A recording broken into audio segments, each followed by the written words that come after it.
Və aleykumussalam və rəhmətullahi və bərəkatuh. İsa Aleyhisselamın beşikdə danışmasını xristianlar ona görə inkar edirlər ki, çünki onların etiqadlarına görə İsa Allahın oğludur və ona ilahlıq verirlər. Onlara görə ilahdır. Beşikdə danışması da nə deyibdi İsa Aleyhisselam beşikdə danışanda? Mən Allahın quluyam. Allahın quluyam. Bunu deyəndə onların əqidəsi nə idi? Birbaşa kökünü dağıdır. Çünki onlar etiqad edirlər ki, bu ilahdır, ilahın oğludur. Bu isə deyir ki, mən Allahın quluyam.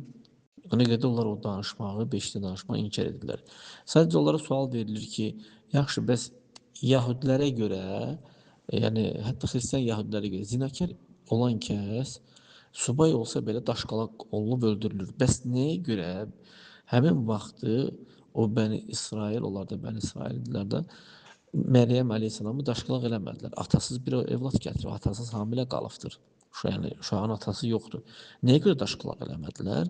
Ona görə ki, İsa əleyhissalam beşikdə danışmışdı. Bunun da bir dənə cavabı Qurandadır. Yəni onu da desələr, xristianların əqidəsi batil olur. Ona görə də onlar da onu inkar edirlər.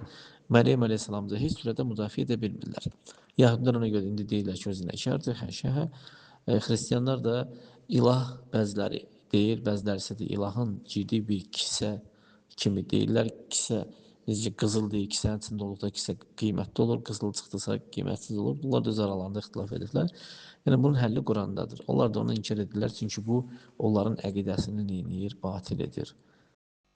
Niyə batil edir? Çünki İsa əleyhissalam orada deyir, mən Allahın quluyam. Qulu sözünü dediyi üçün. Gəncin Allah buyur.